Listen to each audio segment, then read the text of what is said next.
Hi friends, welcome to my channel. Hi friends, இப்போ வந்து night டின்னருக்கு தான் இப்போ ரெடி பண்ணிக்கிட்டு இருக்கேன். என்னன்னு பார்த்தீங்கன்னாக்கா மரவள்ளிக்கிழங்கு ஆவலிவள்ளிக்கிழங்குங்கிற மரவள்ளிக்கிழங்கு தோசை தான் நைட்டுக்கு. இப்போ கிழங்கு எடுத்திருக்கேன் ஒரு 1/2 கிலோ போல், ஒரு 2 டம்ளர் போல் அரிசி, டிஃபன் அரிசியும் கொஞ்சம் உளுந்தும் கொஞ்சம் வெந்தயமும் போட்டிருக்கேன். இதுக்கு ரொம்ப உளுந்து தேவைப்படாது. மாவு இல்லைன்னா டக்குன்னு கொஞ்சமாக அரிசியை போட்டு கொஞ்சம் உளுந்து கொஞ்சோண்டு வெந்தயமும் போட்டு ஒன்றா எல்லாத்தையும் ஊற வச்சு மிக்ஸி ஜாரில் அரைச்சிக்கலாம். ஈஸியாகவும் இருக்கும், கொஞ்சம் டிஃப்ரெண்ட்டாக சாப்பிட்டா மாதிரி இருக்கும். வெறும் இட்லி மாவு தோசை சாப்பிட்றதுக்கு நாங்கள் அடிக்கடி செய்வோம். ஸ்வீட் கார்ன் தோசையும் இந்த மரவள்ளிக்கிழங்கு தோசையும். இன்றைக்கி மாவு இல்லை, தீந்துடுச்சு, அவ்வளோதான் மாவு. அதனால் சரின்னு டக்குன்னு ஊற போட்டு அரைச்சிட்டேன், அது ரெடி பண்ணிட்டேன்.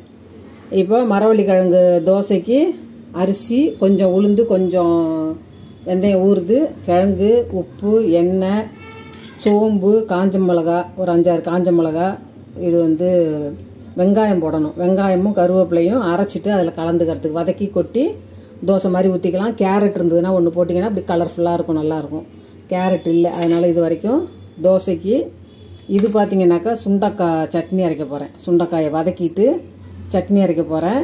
அதுக்கு சுண்டக்காய் நல்லா ஒரு கை போல் சுண்டக்காய், சும்மா ஒரு 2 இனுக்கு கருவேப்பிலை, ஒரு 4-5 காஞ்ச மிளகா நம்ம காரத்துக்கு தகுந்த மாதிரி, கல் உப்பு, ஒரு சின்ன அரைநெல்லிக்காய் சைஸுக்கு புளி, தேங்காய், இவ்வளோதான். இதை வச்சுட்டு சட்னி, கிழங்கு தோசை, சுண்டக்காய் சட்னி. இன்னைக்கு எப்படி செய்கிறதுன்ட்டு பார்ப்போங்க. இப்போ ஃபஸ்ட்டு அரிசி அரைச்சிடலாம். கொஞ்சமாக போட்டிங்கனாக்கா கிழங்கும் அரிசியும் ஒன்றாவே போட்டு அரைச்சிடலாம். நிறையா போட்டிங்கன்னா கிரைண்டரில் போட்டு அரைக்கிறதா இருந்தால் கூட நல்லா 1 கிலோ அரிசி போட்டுட்டு இந்த மாதிரி 2 கிழங்கு, 1 கிலோ கிழங்கு வாங்கிட்டு இதை நல்லா துருவிட்டு கிரைண்டரில் போட்டிங்கனாக்கா கிரைண்டரில் போட்டு அரைச்சி ஒரு 5-6 பேர் சாப்பிட்ணுன்னா அந்த மாதிரி ரெடி பண்ணிக்கலாம். ஏன்னா மரவள்ளிக்கிழங்கு வந்து உடம்புக்கு நல்லது, அது நிறைய பேர் சாப்பிட மாட்டேங்கிறாங்க. அதனால் அடிக்கடி சாப்பாட்டில் சேர்த்துக்கலாம், அவிச்சு திங்கலாம், பொடி மாஸ் மாதிரி பண்ணலாம், புட்டு பண்ணலாம். ஏற்கனவே புட்டு வீடியோலாம் போட்டிருக்கேன் நான், மரவள்ளிக்கிழங்கு புட்டு. நல்லா தோலை சீவிட்டு நைஸாக இருக்கிற கேரட் துருவலில் துருவிட்டு நல்லா அரிசி, புட்டு மாவு அரிசி இருக்கும் பாருங்கள், பச்சை அரிசி மாவு, அதை போட்டு நல்லா உப்பும் அதுவும் நல்லா கலந்துட்டு புட்டு பதத்துக்கு நல்லா எடுத்துட்டு ஆவி கட்டிட்டு வெறும் தேங்காய் துருவி போட்டு ஏலக்காயோ ஏதோ போட்டு அப்படியே சாப்பிட வேண்டியது தான். நாட்டு சக்கரை போட்டு நல்லா செமையாக இருக்கும் பாருங்கள். நல்லா வயிறும் ஃபில்லிங்காக இருக்கும், நல்லாயிருக்கும். நிறைய செய்வேன் நான். இதில் வடை செய்வேன், பக்கோடா மாதிரி கிள்ளி போடுவேன். நிறையா போட்டிங்கன்னா கிரைண்டரில் போட்டுங்க, எல்லாத்தையும் ஒன்றா போட்டு. நான் இப்போ மிக்ஸி ஜாரில் போடுறதுனால ஃபஸ்ட்டு அரிசி அரைச்சி எடுத்துகிட்டு அப்புறமா கிழங்க துருவிட்டு போட்டுக்கலாம். துருவியோ பொடியாக கட் பண்ணியோ எப்படியோ போட்டுக்கலாம். இப்போ தண்ணி விட்டு அரைச்சிட்டு வந்துடலாம். இப்போ அரிசி மாவு அரைச்சாச்சு.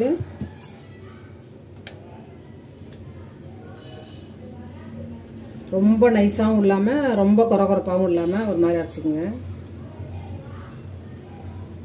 இது வந்து புளிக்க வைக்கலாம் தேவையில்லை, சும்மா ஒரு 1/2 hour 1 hour இருந்தாலே போதும். இப்போ கிழங்க கட் பண்ணி தோலை எடுத்துக்கலாம்.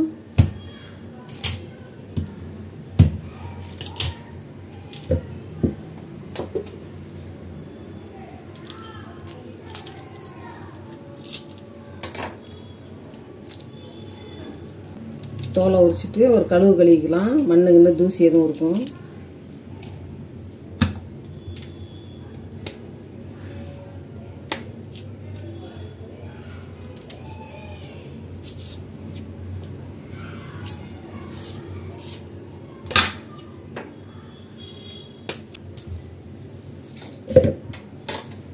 இதை கழுவிக்கலாம், மண் தூசி எதுவும் இருக்கும்.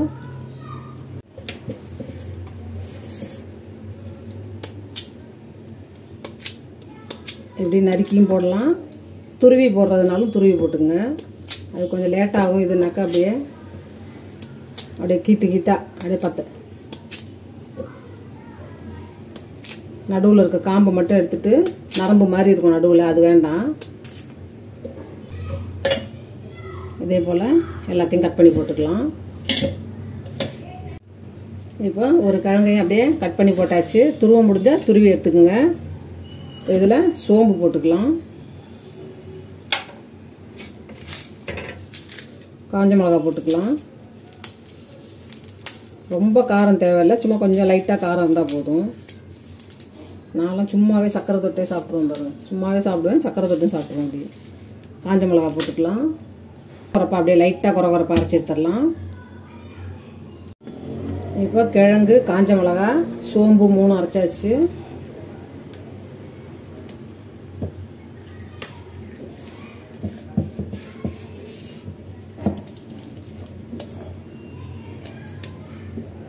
கிழங்கு அரைச்ச மாவு,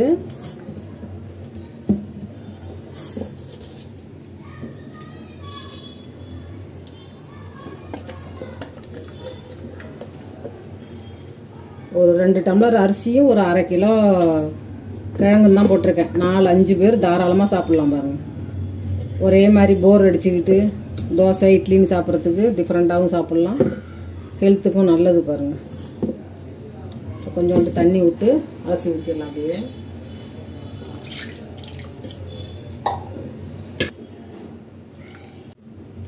இப்போ கிழங்கு தோசைக்கு கிழங்கு, காஞ்ச மிளகா, அரிசி எல்லாமே அரைச்சாச்சு. நல்லா உப்பு போட்டு கலந்துக்கலாம்.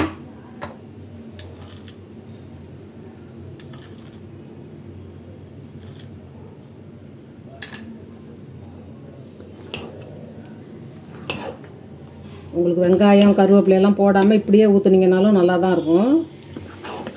கார சட்னியோ தேங்காய் சட்னி எது வேணாலும் வச்சு சாப்பிட்லாம். சாம்பார் எப்படியே இருக்கட்டும்.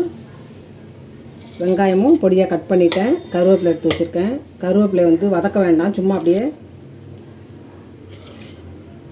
அரிஞ்சு போட்டுடலாம். அப்படியே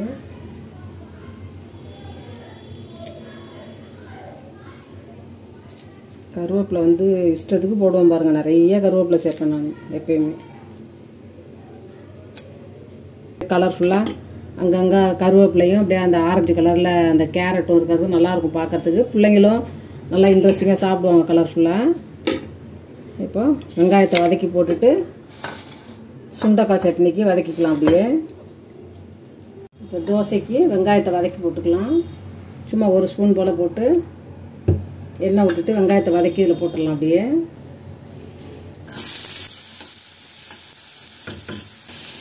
இப்போ ஓரளவுக்கு வதக்கியாச்சு, போதும். இது எடுத்து மாவில் போட்டுக்கலாம்.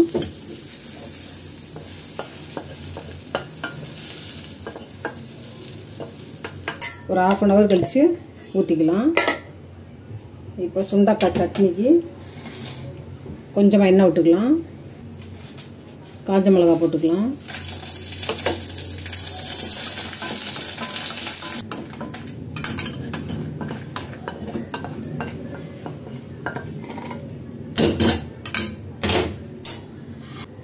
சுண்டைக்காயை போட்டுக்கலாம்.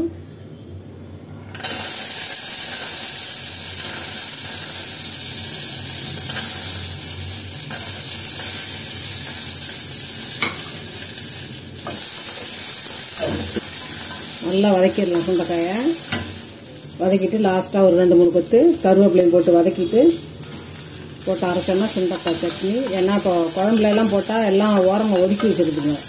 சுண்டைக்காய் அவ்வளோ நல்லது, கால்சியம், அவ்வளோ கால்சியம் இருக்குது சுண்டைக்காயில். ஃபைபர் இருக்குது, வயிற்றில் இருக்க நாக்கு பூச்சிங்களை வெளியேற்றும் சின்ன பசங்களுக்கு.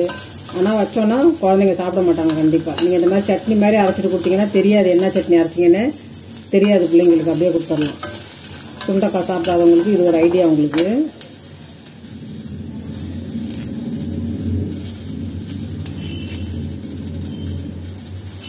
சுகர் பேஷண்ட்டுங்களுக்கும் நல்லது. ஏன்னா இதில் கொஞ்சம் லைட்டாக சிறு கசப்பு இருக்கும். அதனால் எல்லாத்துக்குமே நல்லது பாருங்கள் சுண்டைக்காய். எங்கே கிடச்சாலும் நான்லாம் விடவே மாட்டேன். இது ஊர்லேருந்து கொண்டாந்தது. 1 வாரம் ஆச்சு, 1 வாரம் 10 நாள் ஆச்சு கிட்டத்தட்ட. கொஞ்சம் கொஞ்சமாக செஞ்சுக்கிட்டு இருக்கேன். சாம்பார் வச்சேன் ஒரு நாள் புளிக்குழம்பு வச்சேன். கொஞ்சோண்டு இருக்கிறத இன்றைக்கி சட்னியாக பண்ணிடலான்ட்டு. இதுக்கு மேலே தாக்கு பிடிக்காது, கெட்டு போயிடும். ஊர்லலாம் பார்த்தீங்கன்னா அவ்வளோ சுண்டைக்காய் செடி வீட்டுக்கு வீடு அவ்வளோ இருக்குது பாருங்கள். கொஞ்சம் கருவேப்பிலையில் போட்டுக்கலாம். இப்போ நல்லா வதக்கியாச்சு. இந்த க்ரீன் கலரே சுண்டைக்காயெல்லாம் மாறிடுச்சு பாருங்கள்.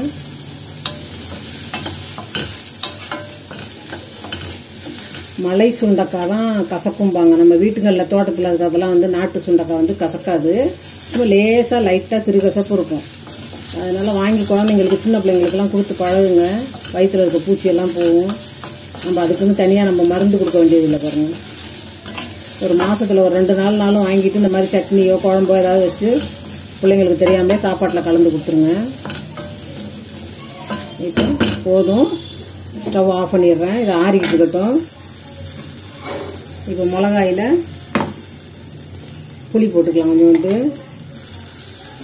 இந்த சட்னிக்கு தேவையான கல் உப்பு போட்டுக்கலாம். தேங்காய் ஒரு சின்ன மூடி, இவ்வளோ பெரிய மூடியில் பாதி எடுத்துருக்கேன்.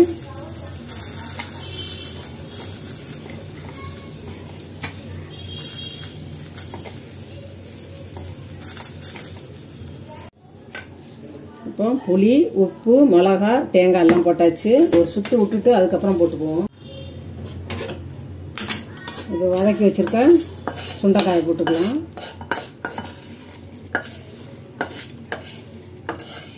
நீங்கள் துவையல் மாதிரி சாதத்துக்கு தொட்டு சாப்பிட்றதுனாக்கா கொஞ்சம் கொஞ்சமாக தண்ணி விட்டு திக்காக துவையல் மாதிரி அரைச்சிக்குங்க. நான் இப்போ தோசைக்கு சட்னியாக செஞ்சுக்கிட்டு இருக்கேன். அதனால் கொஞ்சம் தண்ணி விட்டு லூஸாக அப்படியே அரைச்சி எடுத்துக்கலாம். இப்போ அரைச்சாச்சு. சும்மா லைட்டாக குறகுறப்பாக, ரொம்ப நைஸாகவும் இல்லாமல் ரொம்ப குறகுறப்பாகவும் இல்லாமல் அரைச்சி எடுத்தாச்சு. நீங்கள் துவையலாக தொட்டுக்கிறதுனாக்கா இப்படியே தொட்டுக்கலாம். இன்னும் கூட கொஞ்சம் திக்காக அரைச்சி துவையலாக வச்சுக்கலாம். சாதத்தில் போட்டு நல்லெண்ணெய் விட்டு பிசைஞ்சு சாப்பிட்லாம். தெரியவே தெரியாது நீங்கள் சுண்டைக்காயில் அரைச்சிங்கன்னு தெரியாது. நல்ல டேஸ்ட்டு பாருங்கள், சூப்பராக இருந்துச்சு. கரெக்டாக இருக்குது காரம், உப்பு, புளிப்பு எல்லாமே. இப்போ இதை தாளிச்சிக்கலாம். கொஞ்சம் தண்ணி விட்டு கலந்துட்டு தாளிச்சிக்கலாம். இப்போ சுண்டைக்காய் சட்னி ரெடி ஆயிடுச்சு. ரொம்ப தண்ணியாக வைக்காதீங்க, இந்த அளவுக்கு வச்சா போதும். இதை கொஞ்சம் தாளிச்சிக்கலாம். இப்போ இந்த சட்னியில் நான் எடுத்து வச்சுட்டு மறந்துட்டேன். இஞ்சி போட்டுங்க கொஞ்சம், சும்மா ஒரு ஜீரணத்துக்காக போடுறது தான். போட மறந்துட்டேன். அரைச்சதுக்கப்புறம் தான் சைடில் இருந்துச்சு, அதனால் மறந்தே போச்சு எடுத்து வச்சுட்டு. இப்போ கடுகு உளுத்தம்பருப்பு போட்டுக்கலாம்.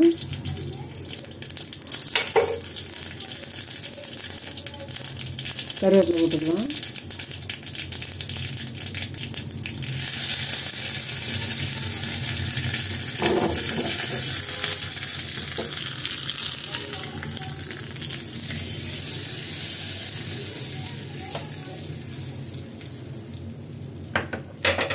அவ்வளோதான். இப்போ நல்ல வித்தியாசமான சுண்டைக்காய் சட்னி சூப்பராக ரெடி ஆகிடுச்சு பாருங்கள். நல்ல டேஸ்ட் நல்லாயிருக்கு. நீங்கள் கரெக்டாக தேங்காய், உப்பு, புளி, மிளகாலாம் வச்சிங்கன்னா கரெக்டாக நல்லாயிருக்கும். இப்போ அடுத்தது தோசை ஊற்றிக்கலாம்.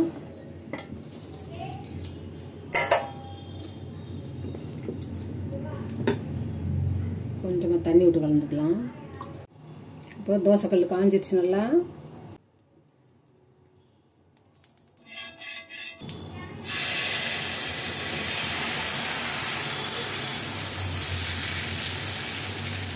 ஃபஸ்ட்டு ஒரு தோசையை ஊற்றி பாருங்கள். மெலிசாக வந்துடுச்சுன்னா அப்படியே விட்டுருங்க. அப்படி இல்லைன்னா கொஞ்சம் தண்ணி விட்டு கலந்துக்குங்க.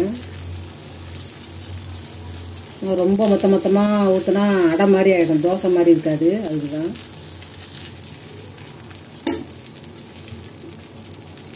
இது கூட இன்னும் கொஞ்சம் எண்ணெய் லைட்டாக ப்ரௌன் கலர் இருந்தாலும் அப்படியே எடுத்துக்கலாம்.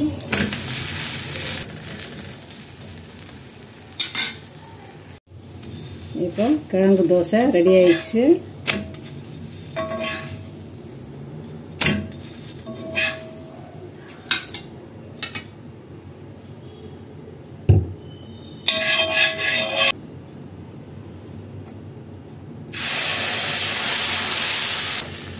இப்போ கிழங்கு தோசை சூப்பராக சுட சுட நல்ல டேஸ்டியாக ரெடி ஆயிடுச்சு.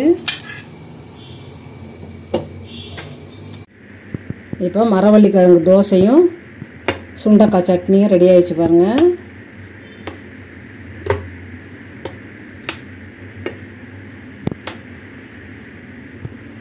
ரொம்ப திக்காக ஊற்றுனீங்கன்னா அடை மாதிரி ஆகிடும்.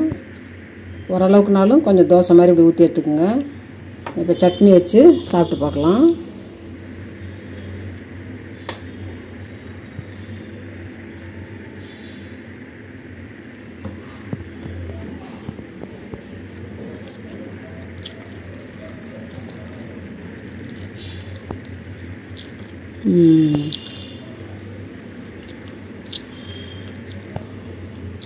செம்மையாக இருக்குது டேஸ்ட் நல்லா. இது எப்பயும் செய்கிறது தான் நான்.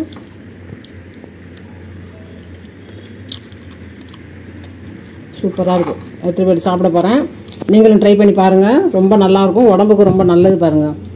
சுண்டக்காய் சாப்பிடாதவங்களுக்கு சட்னியாகவும் அரைச்சி கொடுத்துடலாம். அதே மாதிரி கிழங்கு தோசையும் நம்ம ஒரே மாதிரி மாவு, இட்லி மாவு அரைச்சி தோசை சுடுறதுக்கு ஸ்வீட் கார்ன் போட்டு இதே மாதிரியே அரைச்சி தோசை சுடலாம். கிழங்குலையும் தோசை சுடலாம்.